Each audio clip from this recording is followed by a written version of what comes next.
திண்டிவனம் முதல் திருவண்ணாமலை வரை புதிய ரயில் பாதை. சுமார் 20 ஆண்டுகளாகியும் திட்டம் இன்னும் இழுபறியில் உள்ளது. 243 ஹெக்டேர் நிலம் கையகப்படுத்த வேண்டிய நிலை தொடர்கிறது. திண்டிவனம், செஞ்சி, திருவண்ணாமலை இடையே சுமார் 70 கிலோமீட்டர் தூரத்திற்கு புதிய ரயில் பாதை அமைக்கும் திட்டம் கடந்த 2006ஆம் ஆண்டு முன்னெடுக்கப்பட்டது.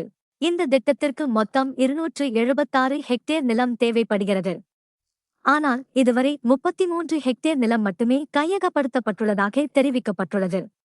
மீதமுள்ள 243 ஹெக்டேர் நிலத்தை கையகப்படுத்துவதில் வருவாய்த்துறை நடவடிக்கைகள், மதிப்பீடு, இழப்பீடு உள்ளிட்ட பணிகள் சவாலாக உள்ளன.